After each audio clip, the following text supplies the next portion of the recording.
It was a quiet February morning on the lake. Cold, calm, peaceful. A couple had gone out early to watch the sunrise from their boat. But just a few hours later, everything changed. A woman called 911 crying, saying her husband had fallen into the water. She didn't know where she was. She didn't know what went wrong. By the time help arrived, he was gone. At first, it seemed like a tragic accident, but something didn't add up. Something much darker was hiding beneath the surface.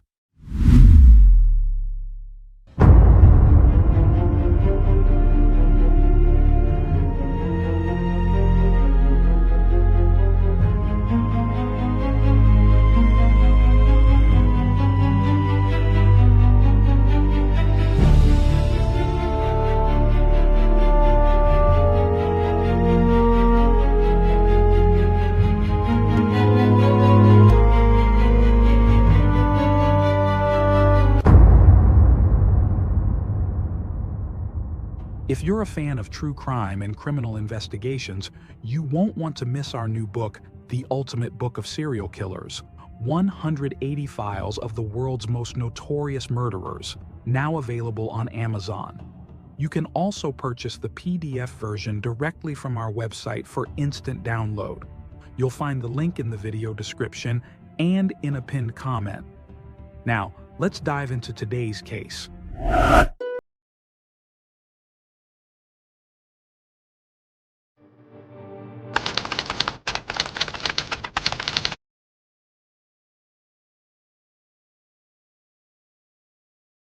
It was Tuesday, February 13th, 2018, just one day before Valentine's Day, when Larry and Lori Isenberg prepared for what was meant to be a romantic morning escape. Before sunrise, the couple arrived at the marina on Lake Coeur d'Alene in Idaho. At 68 and 64 years old, they still love spending quiet moments in nature. That morning, they planned to watch the sun rise from their boat, then enjoy breakfast together at a hotel 16 miles across the lake. Despite the freezing February chill, the day began as they hoped. Wrapped in warm layers and using the boat's heater, they cast off from the marina around 7 a.m. and headed across the still, icy waters. By 10:23 a.m., everything had changed. A frantic 911 call came from Lori. Her voice trembled. She didn't know exactly where she was. All she could say was that Larry had fallen into the lake. She believed he may have had a stroke. She cried, repeating that she couldn't find him. Rescuers traced her location to Powderhorn Bay, just 4 miles into their route, and arrived quickly.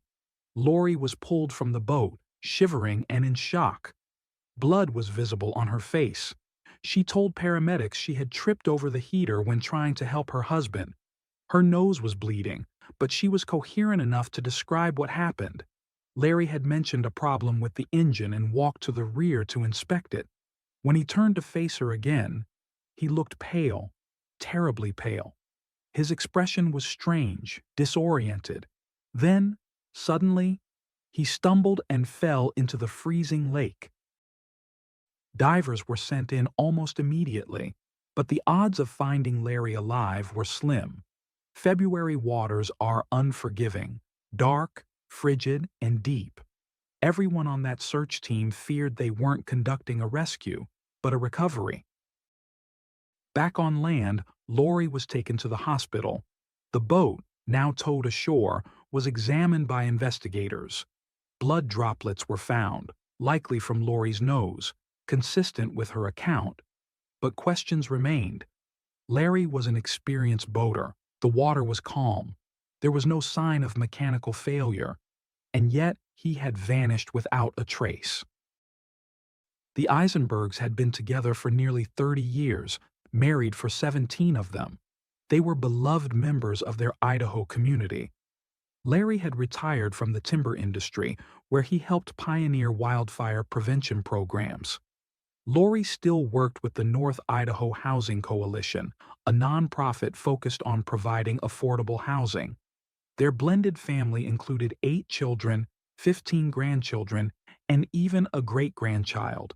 Friends and neighbors saw them as inseparable, frequent travelers, avid outdoor lovers, and visibly affectionate with one another.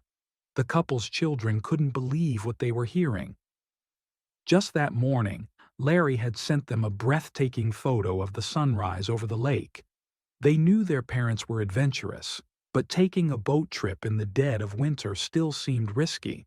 Now, they were being told their father might never come back.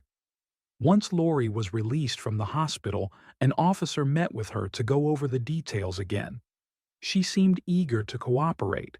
According to her, they had cuddled after taking the sunrise photo, then set out. Sometime later, she fell asleep, and when she awoke, Larry was slumped over the steering wheel. The engine's key had fallen out of the ignition, and the safety kill switch had detached, cutting off the boat's power. Then came the moment that would haunt her. Larry walked toward the engine, turned back, and looked ill. The next second, he was gone. Overboard. But despite the emotional scene Lori painted, investigators weren't entirely satisfied. Something felt off. Lori's injuries were minimal, and while she was distraught, her version of events didn't fully explain how such an experienced boater simply disappeared. The water was searched for days. Still, no body. And beneath the surface, both of the lake and the story, lingering doubts began to take hold. Why had Larry, a man so careful and competent, fallen overboard so easily? Why did the engine suddenly stop? Why did Lori's nose injury happen at that precise moment? And why, most of all, were the answers not adding up? Lori said she froze. Her phone was back in the car. She didn't even know how to call for help. She thought Larry might have had his own phone in his pocket, but she wasn't sure. In desperation, she stayed put, not wanting to drift too far from where she last saw him. She sounded the boat's horn repeatedly, hoping someone might hear.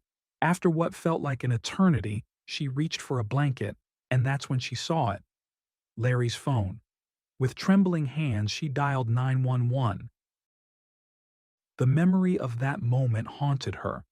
Just a few weeks earlier, the entire family had been in Florida, enjoying what seemed like the perfect vacation. The sun, the ocean, the laughter of grandchildren. Larry had even managed to check off a dream, watching the launch of the Falcon Heavy rocket. He felt off near the end of the trip, exhausted, shivering, but by the time they returned to Idaho, he had improved.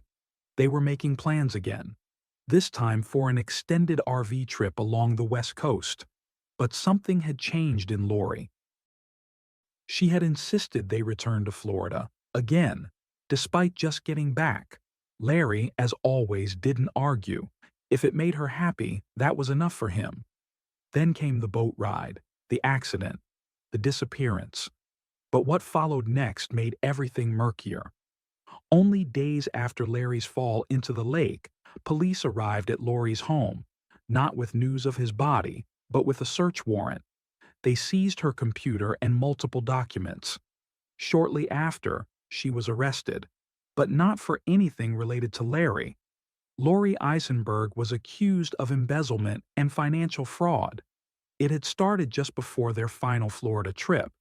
An internal audit at the North Idaho Housing Coalition, where Lori worked, revealed inconsistencies, checks with missing authorizations, strange invoices, expenses that didn't add up. Lori explained it away as a mistake. She claimed she was trying not to burden the busy board members. She even asked to be let go. Instead, she was placed on paid leave while the board launched a deeper investigation. What they uncovered shocked them.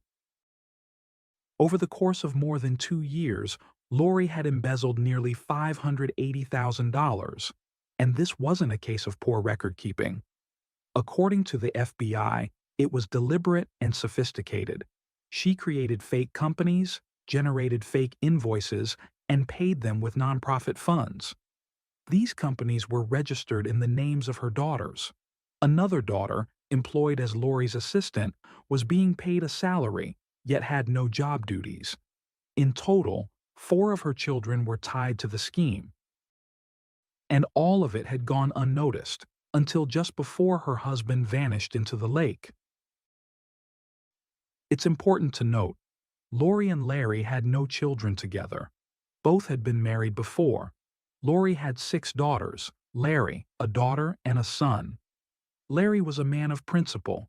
He valued honesty, modesty, and hard work. He didn't believe in buying what you couldn't afford. He raised his children to be careful with money, to earn everything themselves, and above all, to live honorably. Lori's background was different. She grew up in deep poverty, at times homeless, moving from place to place until someone kicked her out. As a teenager, she met Stephen, her first husband. At just 19, she married him, and over time, she worked her way up to professional success. Eventually, she landed a secretarial job at the same company where Larry worked. Both were married at the time, but business trips and time spent together led to a quiet, growing intimacy. Lori wanted to leave Stephen but didn't know how, so she began manipulating her daughters. She turned them against their father, encouraging them to push him away. Stephen, sensing the truth, confronted the situation. He knew his wife was having an affair. Eventually, Lori and Larry started a new life together. On the surface, they were a model couple, respected, affectionate, seemingly inseparable. But behind that facade, something darker was growing. But even in marriage, their differences were obvious. Larry was disciplined with money, organized, methodical, and cautious. He kept a close watch over every transaction. He played the stock market but carefully and taught his children the value of hard work and financial restraint. Lori, on the other hand, didn't like to be told how to handle her finances. When she transferred money to her daughters, she made it clear, "This stays between us." She didn't lack funds. The couple lived comfortably. But as her daughters would later say, Lori always needed to be in control. If a rule didn't suit her, she'd simply break it. When she once lost a job and was barred from retrieving her belongings, she returned to the office in the dead of night and took what she believed was hers. So when she was arrested for embezzlement, some were shocked, but others weren't entirely surprised. Still, rumors began to swirl. Some neighbors even speculated that Larry wasn't dead at all, that the couple had staged his disappearance to vanish with stolen money. But while Lori sat in jail with bail set at $75,000, her one uninvolved daughter came forward and posted bail. She believed in her mother. She thought this could still all be explained. Meanwhile, the search for Larry continued. Air support, sonar scans, and dive teams. But Lori, the only witness, was oddly vague about where the accident happened. Her behavior also raised eyebrows. She'd laugh and make small talk one minute, then suddenly burst into tears. She told her daughters the police were trying to frame her. She wanted to sell the house and leave town as soon as possible. Eventually, her daughters moved her into a hotel. The sudden relocation raised alarm among neighbors who called the police.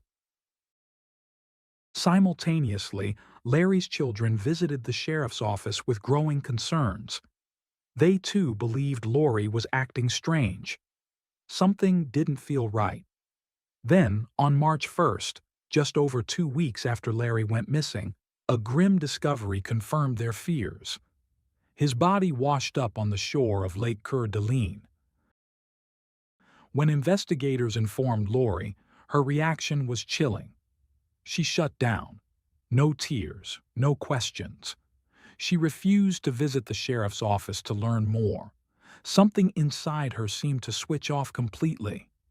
Then came the autopsy results, and with them, a new layer of horror. Larry had not drowned. There was no water in his lungs. He had not suffered a heart attack or stroke either. Instead, Toxicology reports revealed a lethal amount of diphenhydramine, better known as Benadryl, in his system. The typical therapeutic range for the drug is around 1,000 nanograms per milliliter. Larry had more than 7,000. He had been poisoned. Investigators now wondered, had this poisoning begun during their Florida trip when Larry felt so weak and ill? Was that moment of exhaustion and confusion truly the flu? Or had it been the first dose? Lori, now aware that police knew the truth, spiraled. She told her daughters she saw no way out. Either she'd go to prison for life or end her own life. But then her thinking changed. She didn't need to die. She just needed everyone to think she had. She told her daughters that they needed to say goodbye, that they would never see her again. She talked of ending her life, of disappearing for good. At first, it seemed she abandoned the idea. But then, on the day she was scheduled to appear in court for her financial crimes, Lori vanished.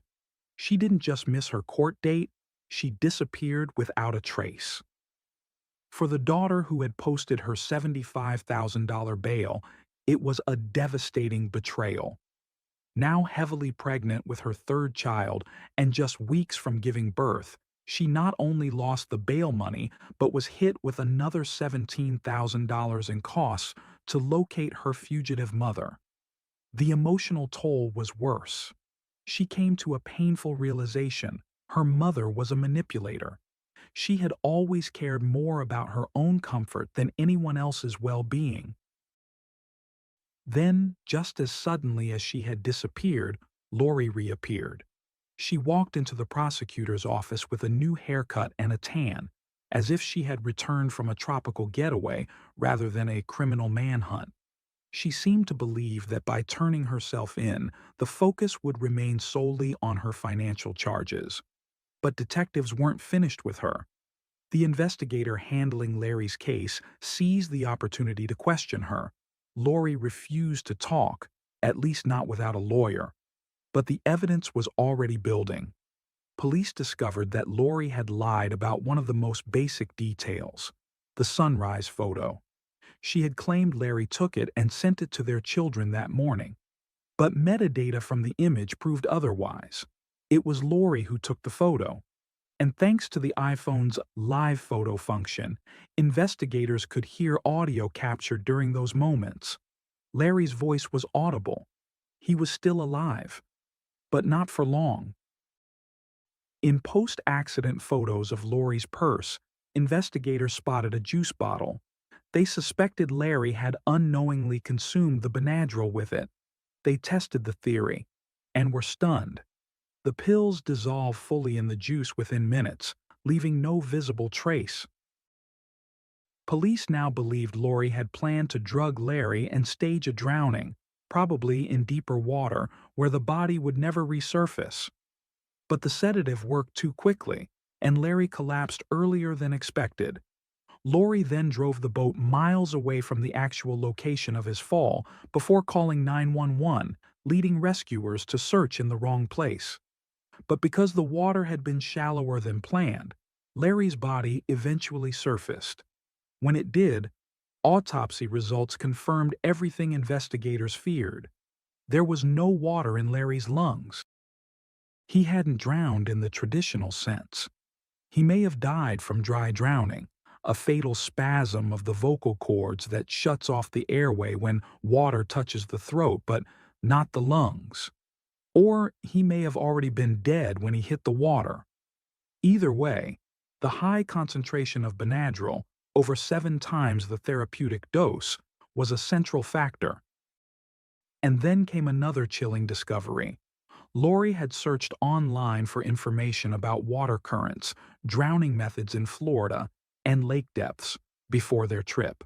And on February 13th, the very day of the boat outing, local papers were set to publish news of her firing and financial misconduct.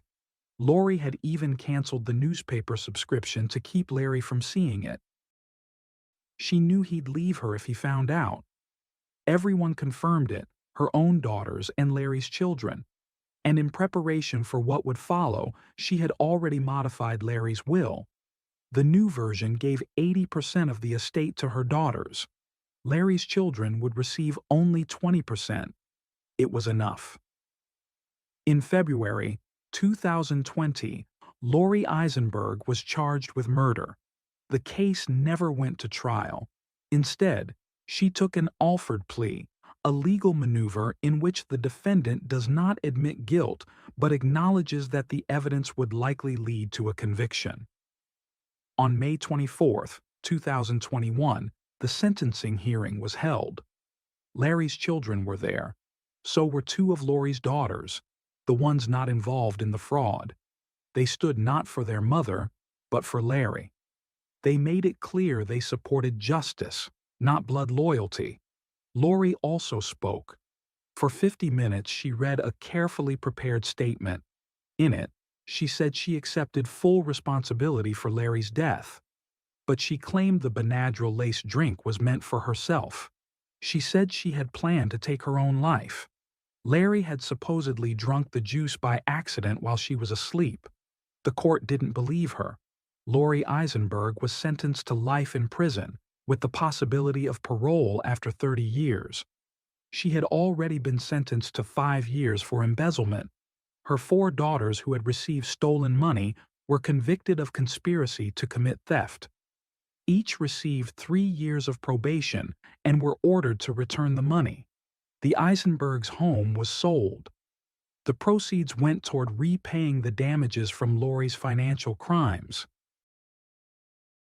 In the end, Lori's words from her sentencing remain seared into memory, not for their sincerity, but for their twisted irony.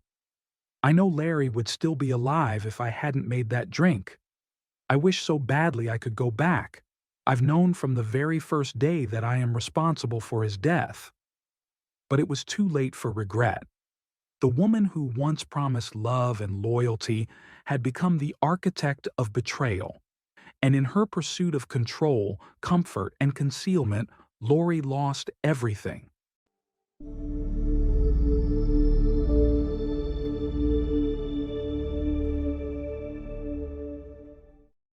Thanks for tuning in to Unreal True Crime.